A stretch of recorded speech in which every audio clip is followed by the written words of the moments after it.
Am I audible to all of you? Just write in the chat box.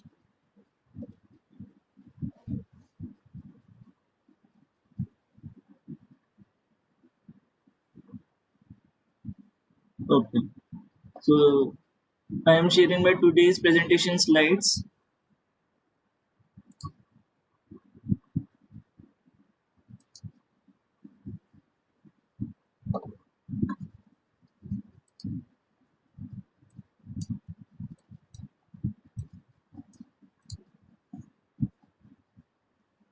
So in the last class, we already started the virtual memory, and we already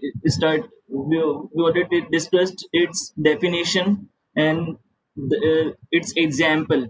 So just I am briefing the definition of virtual memory. So what does virtual memory mean? So basically, the virtual memory is a storage mechanism which offers user an illusion of having a very big main memory. So basically, the virtual memory is not exist in the system. That's why its name is virtual. But it gives the user the illusion that it has a big main memory. So it is done by treating a part of secondary memory as the main memory. So the concept of virtual memory, it treats the secondary memory as a part of main memory. So in virtual memory, the user can store processes with a bigger size than the available main memory. So this is the advantage of virtual memory. Therefore, instead of loading one long process in the main memory, the operating system loads the various parts of more than one process in the main memory. So basically, the main memory can be filled with many parts of all the process from the operating system. So virtual memory is mostly implemented with demand paging and demand segmentation. So basically, we are using the demand paging concept more predominantly. So let us discuss the demand paging in today's class and the numericals which are based on demand paging, which are mainly asked in your university exam and competitive exams as well. So moving to the next slide.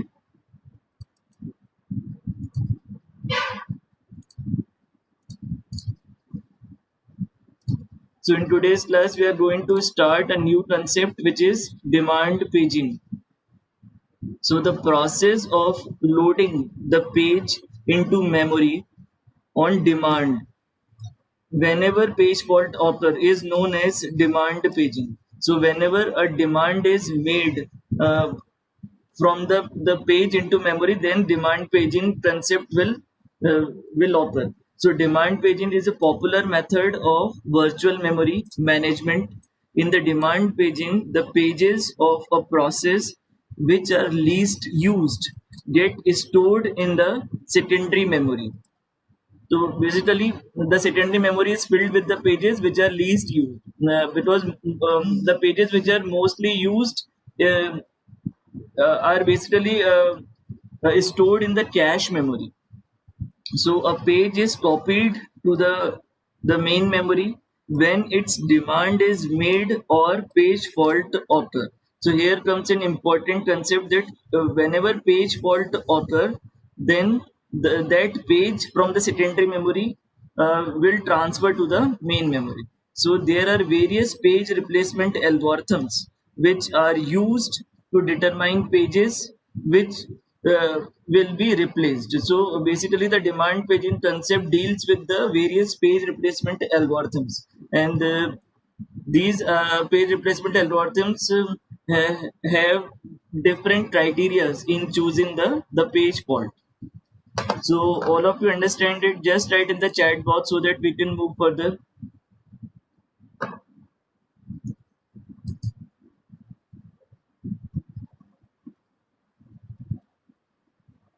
Okay.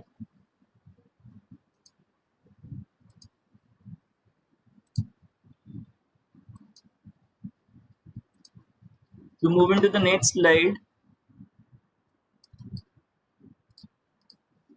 So this is the diagram of demand paging. So as you can see here, on the left hand side, a CPU is there, and CPU basically generates the logical address.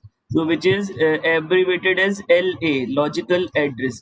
So here you can see that logical address is, I'm enlarging this because it is difficult for you to concentrate.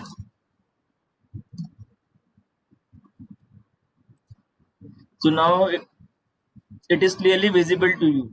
So this is the overall architecture of working of demand paging. So basically, as you can see on the left hand side, a CPU is there.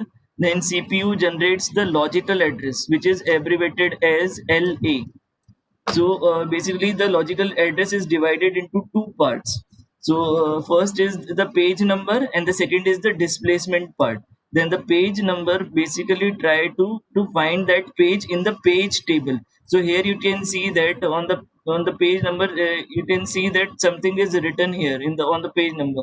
So so the page number will find this page in the page table, and from there the page number, we can generate the physical address, which is abbreviated as PA.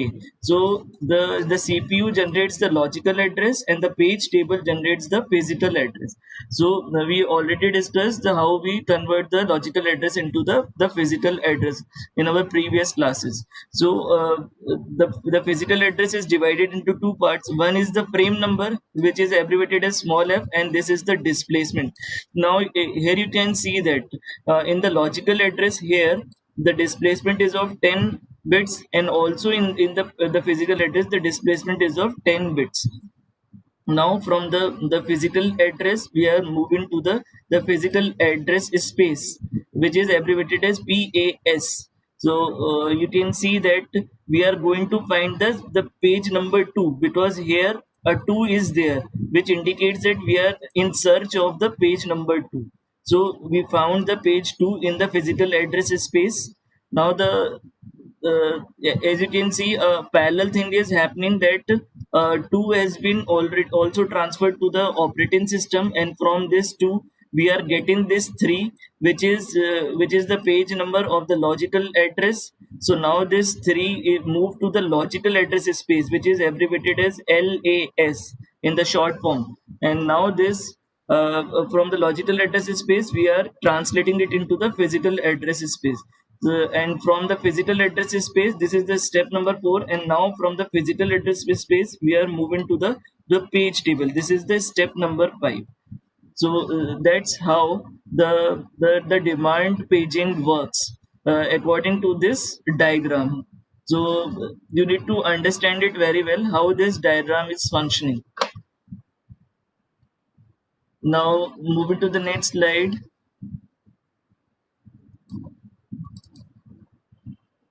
So the next slide basically discusses what I already discussed from the diagram of demand paging.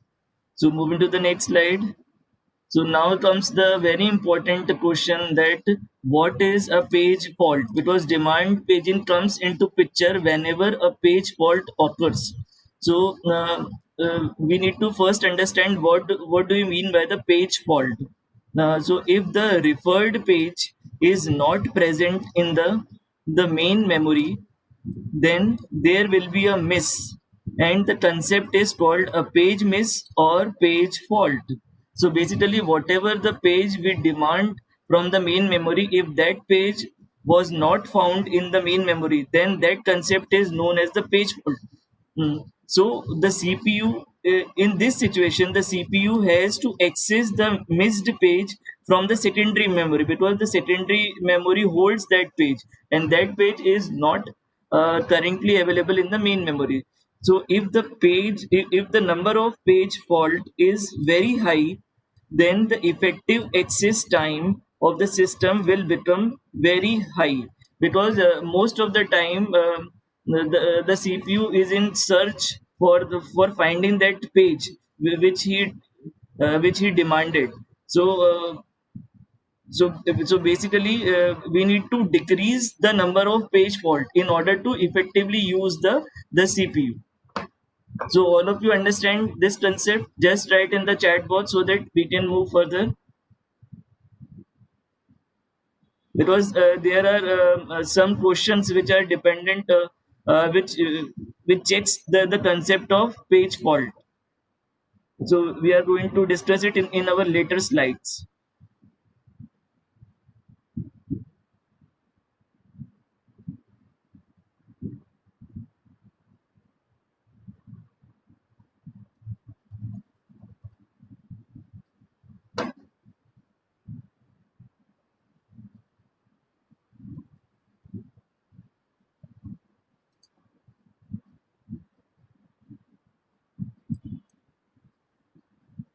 Okay, so moving to the next slide.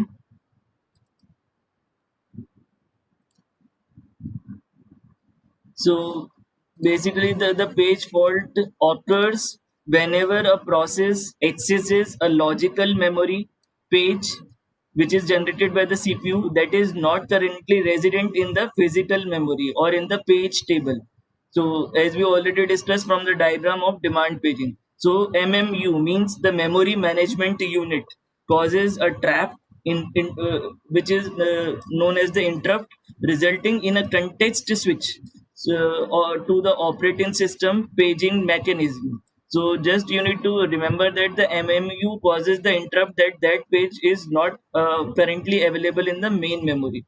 So the operating system generates the content switch process. So the operating system loads the missing page from the disk, from the basically the hard disk, possibly moving another page from memory to disk if necessary.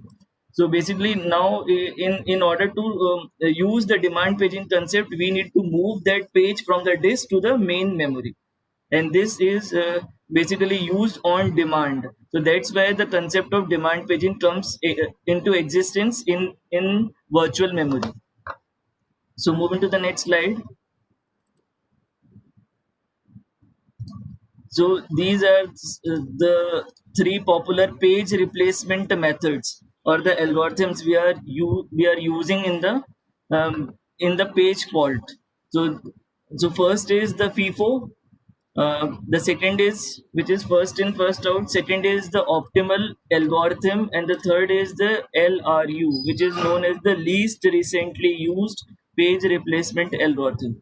So these are the three replacement algorithms. So let us discuss each of these replacement algorithm one by one. So moving to the next slide.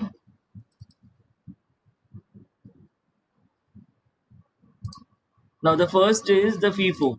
So basically FIFO is the abbreviation of first in first out. So it is a simple implementation method. In this method, memory selects the page for a replacement that has been in the virtual address of the memory for the longest time. So whichever the page comes at the first, so that page will be used for the replacement. So that's why it is called as first in first out. So whichever page enters into the system first, it will go out from the system first.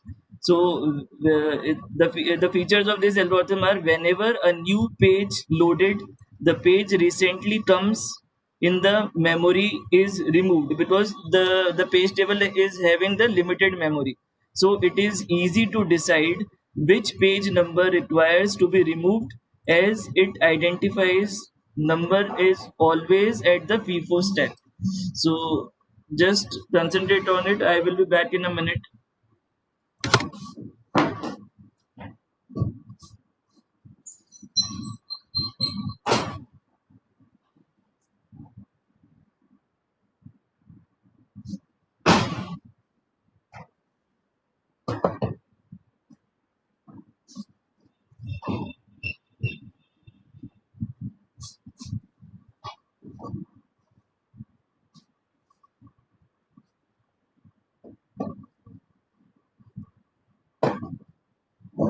So as you can see, from the second line, that the oldest page in the main memory is the one that should be selected for the replacement first, because that page enters into the system first. So this is these are the some of the useful features for using the FIFO, the page replacement algorithm. So moving to the next slide. Now comes the second page replacement algorithm, and it is the optimal page replacement algorithm. So as its name suggests, that the result produced by this algorithm is optimal.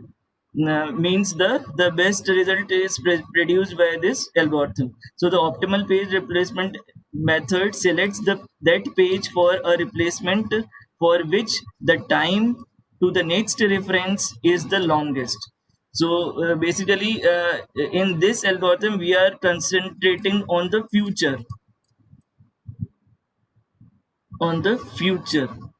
So which page we are going to encounter in the future. So we are going to track that future page. So there are some important features of this algorithm are: the optimal algorithm results in the fewest number of page faults. That's why its name is optimal. So this algorithm is, but the disadvantage is this algorithm is difficult to implement, because we are basically predicting the future page which is going to be encountered. So we need to put that page in the main memory. So an optimal page replacement algorithm method has the lowest page fault rate of all algorithms. So the next feature is replace the page, so which unlikely to use for a longer period of time.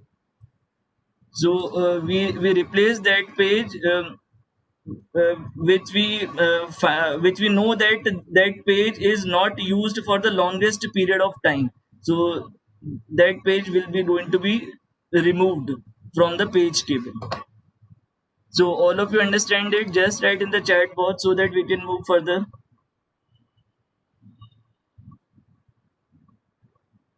Okay, so now we already discussed the two page replacement algorithm, and now we are going to discuss the third page replacement algorithm. So the third page replacement algorithm is LRU page replacement algorithm.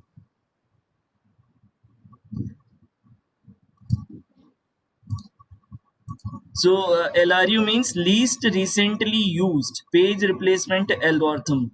So this method helps operating system to find page usage over a short period of time.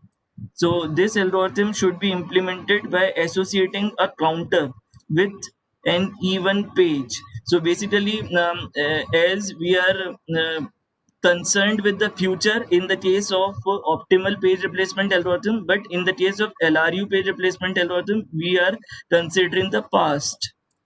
So we are keep tracking which page is least recently used, because its chances to come again will be more, because that page is recently used, and its chances to come again is much more than the other pages.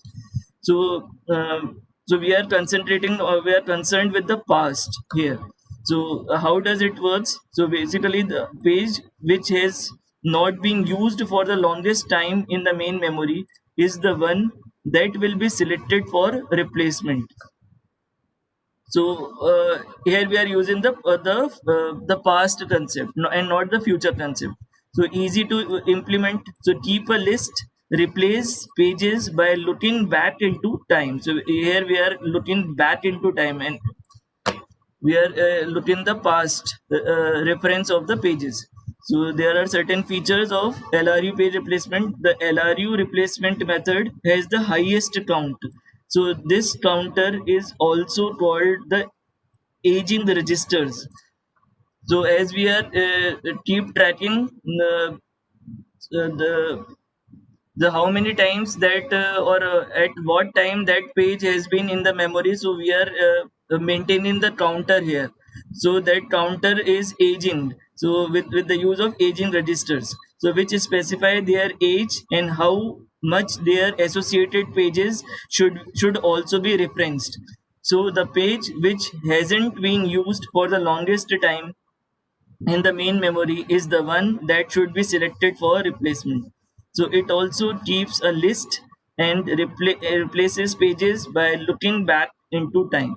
So these are the important features of LRU page replacement algorithm. So now let's discuss the numericals which are based on these page replacement algorithm. So moving to the next slide. So So here you can see from the question that system uses 3-page frames. It is very important. In the question, they already given you that how many page frames are there.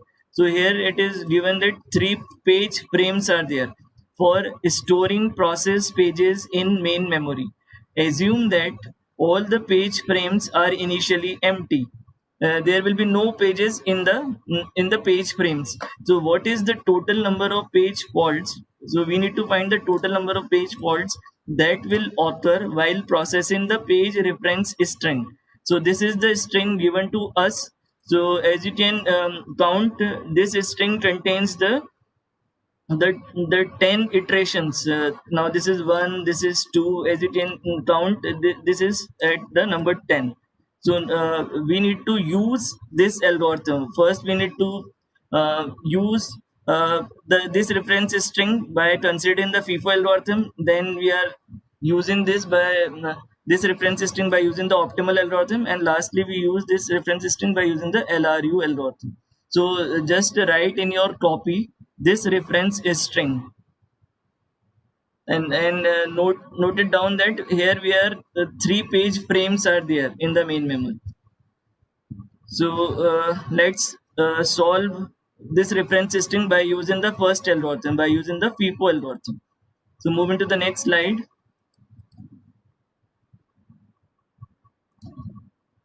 So as you can see here, we have written the page reference string which consisting of the 10 references, and that's why total number of references are 10. Then we know that 3 page frames are there. So this is and it is initially empty. So first we encountered, as it is the first in first out algorithm, so first this 4 is encountered.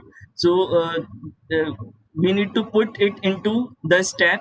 So this 4 comes at the bottom, as you can see here, and this right will indicate that a page fault occurs. That's why this right is indicating. Now we are going to encounter this 7. So we are going to use this or push that 7 into that stack. So now the 7 comes at on the top of this 4, and also the page fault authors. Now comes the 6. So 6, we have put or pushed that 6 into the stack. So now 6 is filled here. So here 3-page fault occurs till now. Now we are moving to the fourth reference string. The fourth reference string is 1. So now as our all the references are filled, because we have only 3 memory locations in the frame, and all 3 are filled. So we need to um, concentrate on the concept that first in first out. So which page is entered first? This page, the page which is numbered the 4, which is numbered as 4, as entered first. So we need to replace that page in order to fill this page, in order to fill the one which we encountered in the reference string. So this 4 is replaced with 1 here, and also the page fault occurs. Now we are encountering this 7, as we are scanning this input in a first in first out fashion. So now as you can see here, the 7 is already present in the page frame at the middle. So that's why we are crossing this. It means no page fault occur, because 7 is already present in the page frame. Now we are moving to the to sits in the reference string, and we need to push this sits here. So as you can see here that 6 is already present in the reference string, the frame, in the three frames. So that's where cross comes here, means no page fault authors here. Now we are encountering this 1, and as 1 is already present at the bottom, so that means no page fault authors here. Now we are encountered this 2. So we need to replace that page which comes first in order to fill the page frames with this 2. So as you know that here 7 comes first, then after that from this here 7 comes first, then after this 6 comes, and after this 1 comes. So in all these three frames which is filled with 6 7 1, 7 is the oldest, so we need to replace this 7 with this 2, and now the page fault occurs. Now we encountered the 7 as we moving forward in the reference string, as 7 is not present in the page frame, so page fault occur, but we need to find out which page has to be replaced.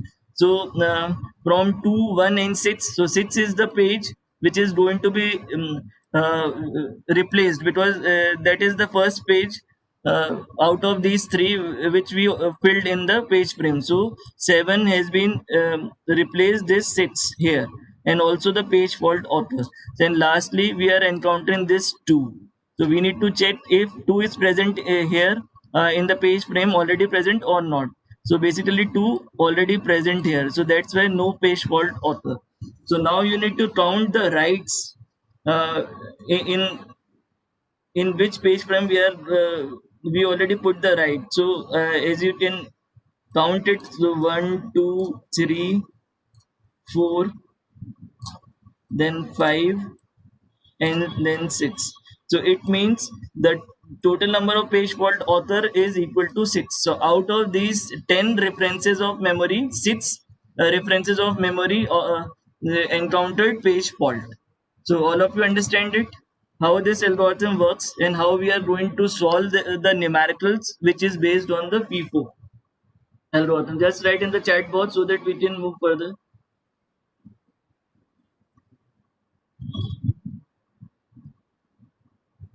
Okay. So just remember that 6 is the 6 page out of the 10, 6 page faults are author. So move into the next slide.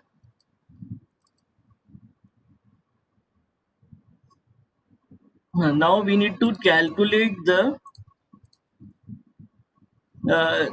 the miss ratio first, because this is the formula for calculating the miss ratio.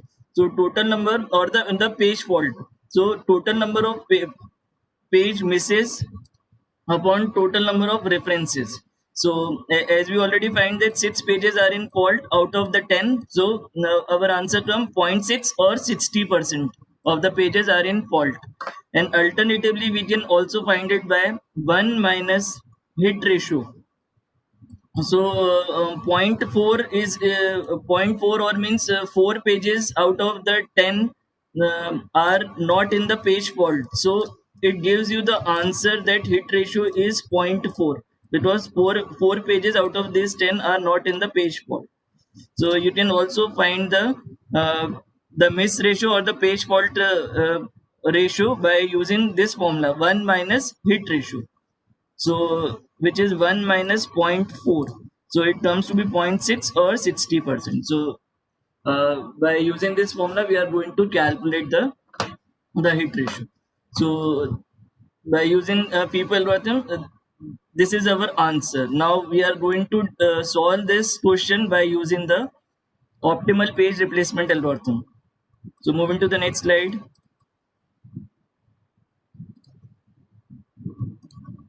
So the same reference string is given to us, which consists of 10 references of memory, and initially it is empty as given in the question. So first, as we are moving the reference string, we put this 4 here, So it means page fault author. Then we move to 7. Then also the page fault author. Then we move to 6. Then also the page fault author.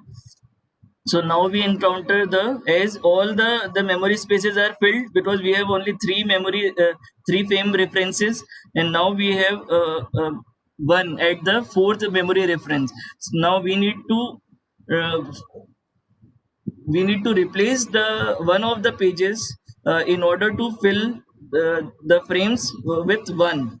So basically in the optimal page replacement, we are going to detect the future. So as you can see that in the future you can take that 7 is uh, is there in the fifth string, and 6 is there in the sixth string. So as uh, this is filled with 4, 7 and 6, and 7 and 6 are going to be author in the future. So we are concentrating the future string in this case by by using the optimal page replacement algorithm. So 7 and 6 are having the more probability to author in the future. So what is left? 4 is left. So in that case we are going to replace 4 with this 1. Now uh, at the fifth position we have the 7, and 7 is already present here. So that's why no page fault author here. We are putting it in with the S with the cross, that no page fault author. Then we encountered the 6, and 6 is already present here, so no page fault author. And now we encountered the 1. Now as you can see here that 1 is already present in the page frames, so there will be no page fault author here. Now at the 8th position we have 2. So as all are filled, so we need to replace um, that frame in order to fill the 2 in the page frames. So we are going to concentrate the future. So as you can see that in the future at the 9th position we will get the 7, and at the 10th position we will get the 2. So in the future we are going to have 7. So it means that 7 will not be replaced in that case. So it means we are going to we are free to replace 6, either 6 or 1. So we are at this position we are going to replace this 6, and we are putting this 2. So page fault author.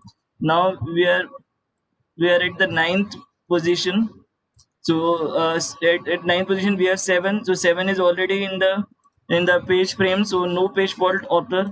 And lastly we have 2. So basically 2 is already in the page frame, so no page fault author. So now we are going to count the right marks. So 1, 2, 3, 4 and 5. So 5 rights are there. So it means total number of page fault author is equal to 5. So all of you understand it, how this optimal page replacement algorithm works? Just write in the chat box so that we can move further.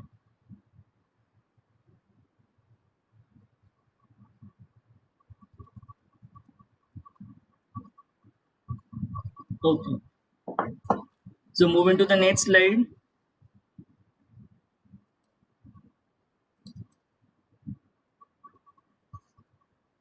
Now we are going.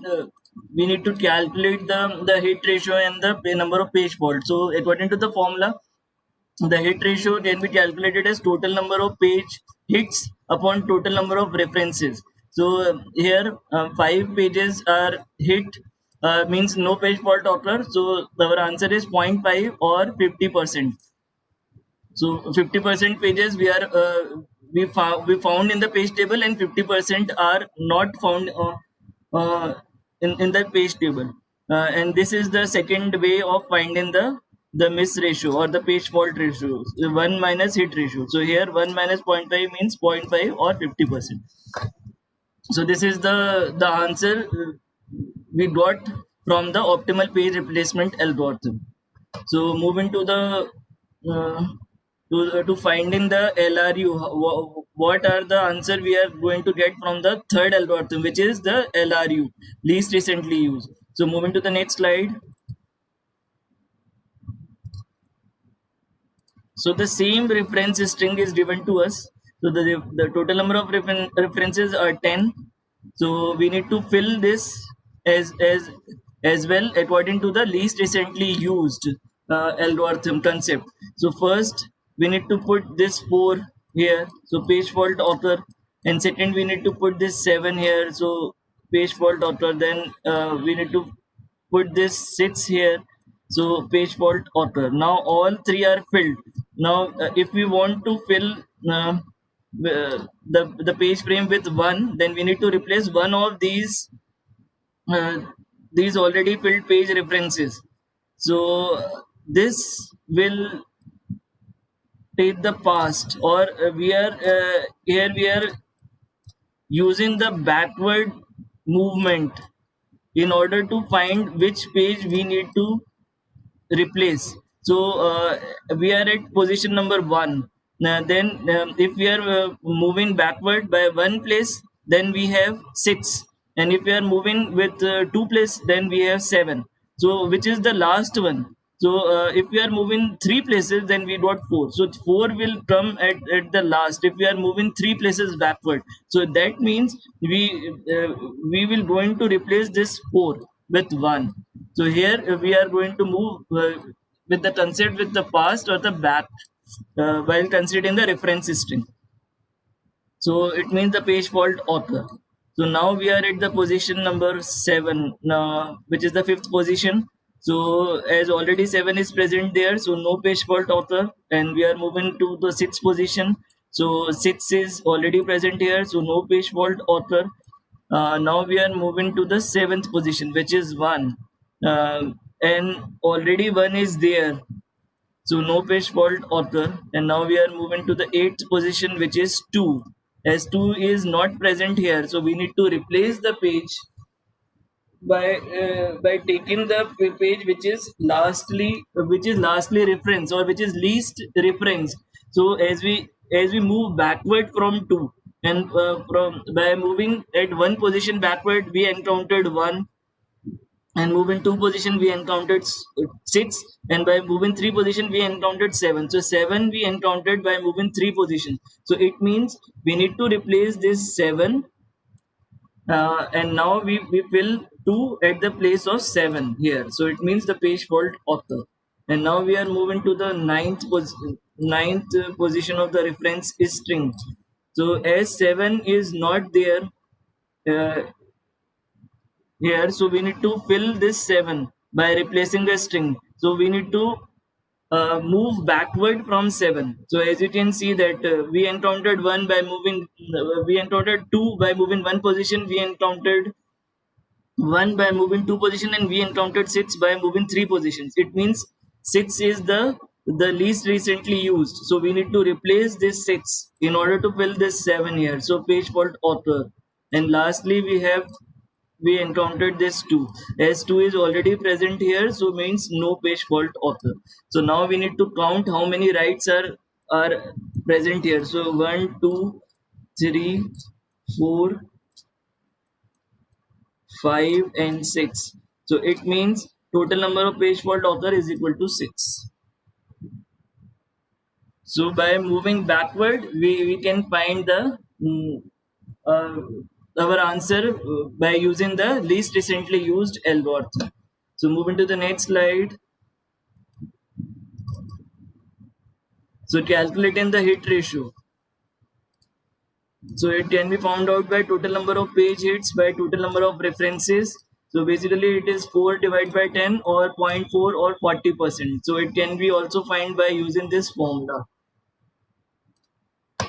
So that's how we will find the answer by using this page replacement algorithm in case of demand paging. So all of you understand it? Just write in the chat box so that we can move further.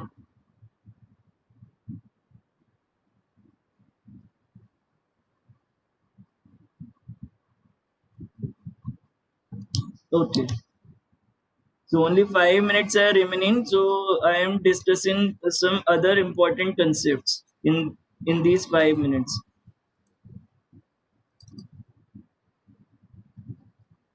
So now comes the performance in virtual memory.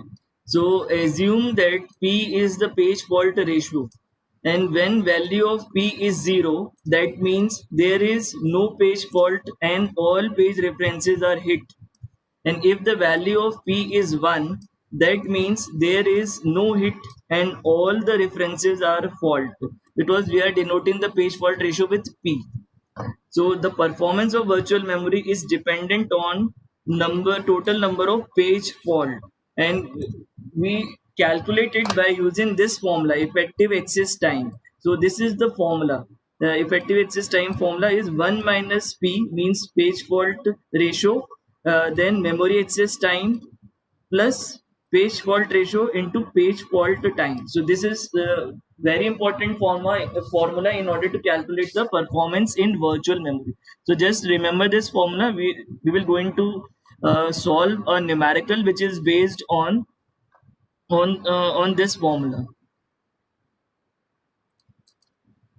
So this is the numerical which is based on performance in virtual memory. So consider a system with page fault service time.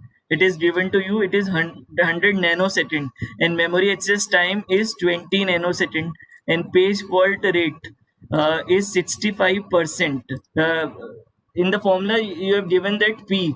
So calculate effective access time of memory. So according to the formula, effective access time 1 minus P into memory access time plus page fault rate into page fault time. So you need to put these values in the formula. So P is as it is page fault rate is 65%.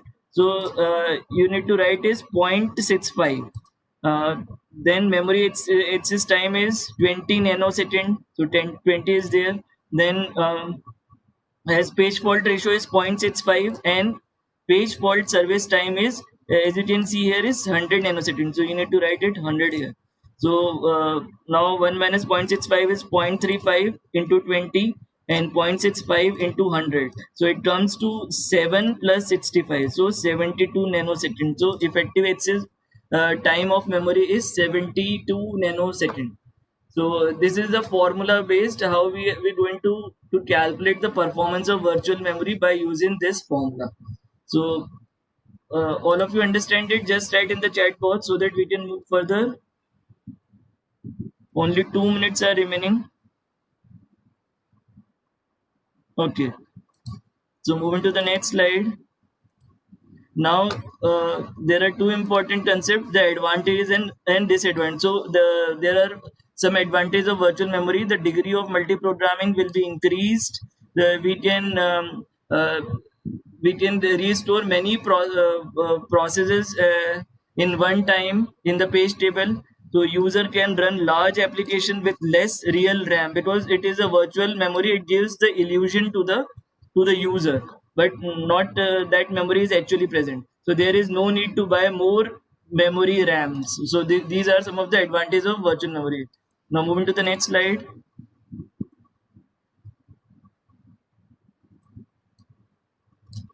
Now there are some disadvantages as well. So the system becomes slower since swapping takes place. It takes more time in switching between application, and the user will have lesser hard disk space for its use. So these are some of the major disadvantages of using virtual memory.